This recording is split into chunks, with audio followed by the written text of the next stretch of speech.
Hey guys, it is Nikki here, and today we are going to be taking a look at another addition to Honor's roster of amazing smartphones that they are releasing this year.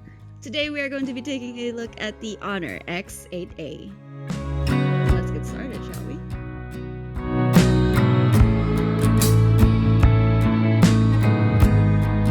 Alright, and here we have the box. Not much to the box, of course. You know me and simple packaging, we get along very well. So it says here right on the box, this specific unit is their 128 gig version of internal storage with 8 gigs of RAM, and it is in the color of titanium silver. Alright, so here we have the phone itself.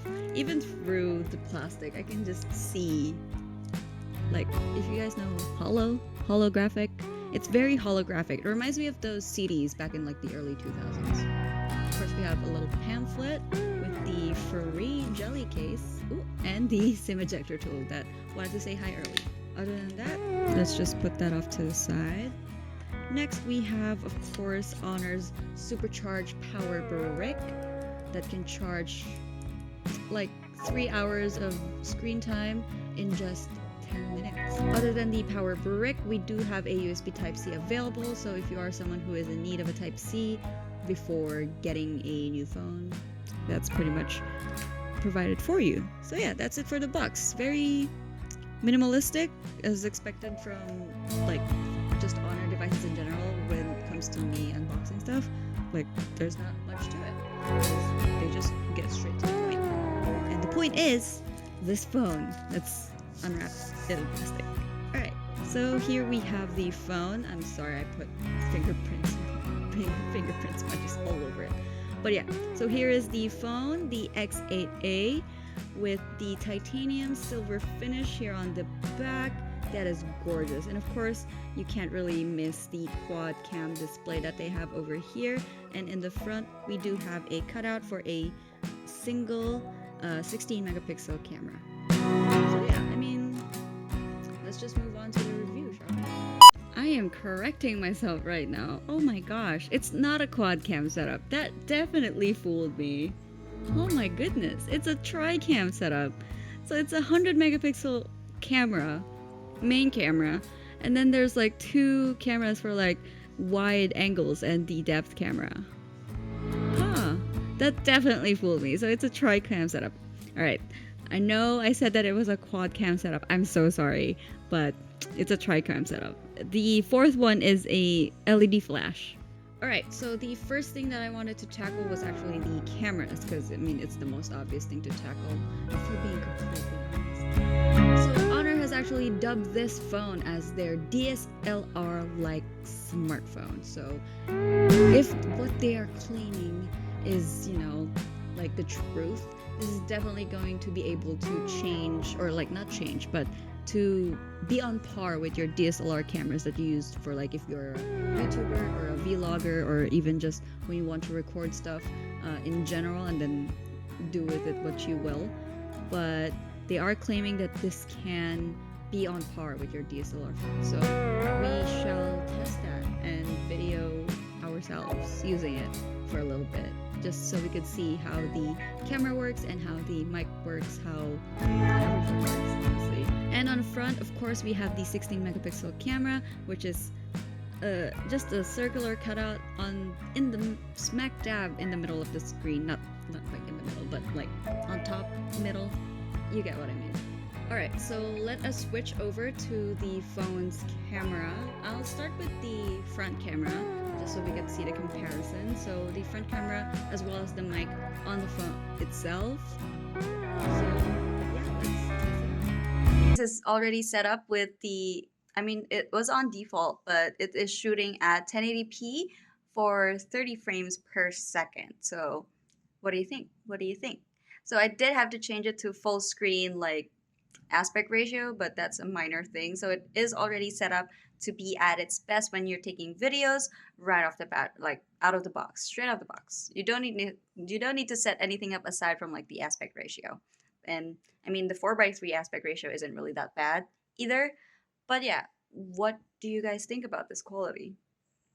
Is it better than my DSLR, like the front camera? Let me know. Let us know in the comments down below. Let's move on to the rear camera now. All right, so this is the rear camera. Honestly, I do not know which lens to look at because there are 4 lenses here. But yeah, here's the rear camera footage. What do you guys think? Is it better than the front camera? Of course, it's going to be better because, you know, it's 100 megapixels.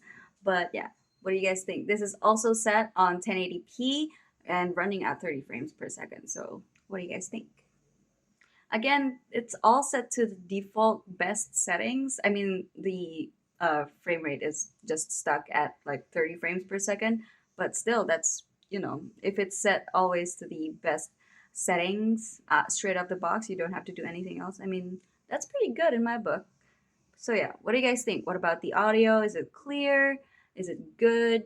Is this going to change its DSLR place in your life?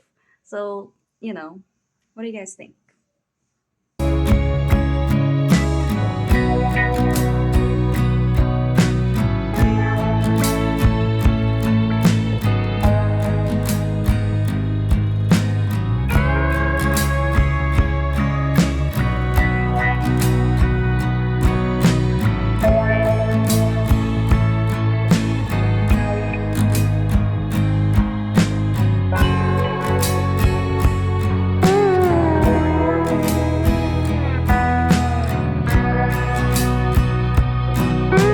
Very sorry about that shaky footage, but what did you guys think? Was the camera at all going to change my setup here right now? I am using a DSLR camera, so should I switch to the Honor X8a? Alright, so moving on to the hardware of the phone, like just the external hardware. We have a 6.7 inch Honor edgeless display. Let me give that a little feel right there. So it's pretty edgeless.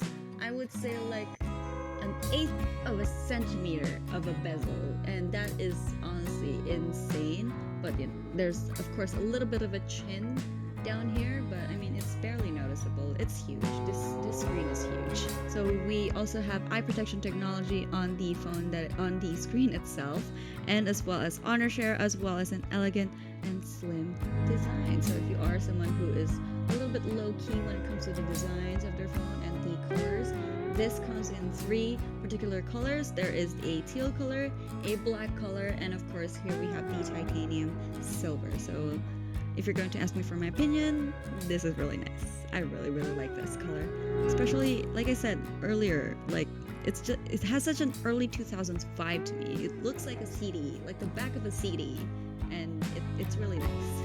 Alright, so when it comes to the performance of the phone, this phone comes with 128 gigs worth of internal storage as well as 8 gigs of RAM. So if it's any different from the X8a that I reviewed previously, it's probably gonna fare better on Genshin Impact, because that was not it. But with this one, it might run better. It should run better. We shall see. Of course, we also have an all-day battery on this thing with 4,500 milliamp hours. So if you are someone who would like longer hours on your screen, that is definitely something that you could definitely do. And it also runs on Honor Supercharge, so as well as the X7a, it runs probably like 17 hours. So there is an option where you can charge it for like 10 minutes and then you can have 3 hours of already usable screen time. But yeah, let us check this phone out with a couple of games.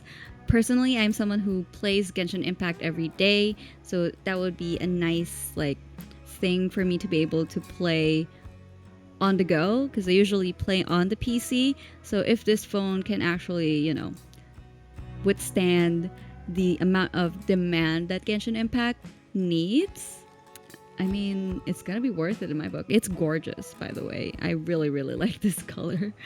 But yeah, my current phone cannot handle Genshin Impact. It gets hot way too easily. So we shall see on this one. My average screen time when it comes to Genshin is around, let's say, 2 hours max every day. So we shall see how this lasts in just like the first 10 minutes. Because 8 gigs of RAM with 128 gigs worth of storage. I think the game itself is around 70 gigs. I'm sorry, little phone. Alright, so my final thoughts on this phone. After playing a little bit of Genshin Impact on this, I could definitely say that it gets hot, but it can run it. It can definitely run it. So that's a plus for me. So, you know, if you are someone who likes performance demanding games, mobile games, this can definitely play them for you. Even though it's at its lowest setting, you can still play, and that's a good thing. So at 8 gigs of RAM, that's honestly very impressive to me, as well as 128 gigs of internal storage. So, and I know Genshin Impact is a very beefy game when it comes to like storage and, you know, like performance. It runs. I was pleasantly surprised about that. I wasn't having very high hopes when I played Genshin Impact on the X8a, which is a previous version of this phone that they have. But yeah, on this one it runs, so that's a plus for me. Alright, so that is it for me. If you would like to avail your very own Honor X8a, be sure to hit up Honor on all of their social media pages and of course on their website as well. I have been Ataniki, and if you liked this video, make sure to hit the like button down there. If you would like to see more Tech Kuya videos, be sure to hit the subscribe button down there. Also, don't forget to hit the notification bell to be reminded every time we do make an upload. If you have any comments, suggestions, anything that you want to say to us, be sure to hit up the comment box down below as well. Again, this has been Ataniki, and I hope you have a wonderful day. Thank you so much, guys. Bye! Perfect score.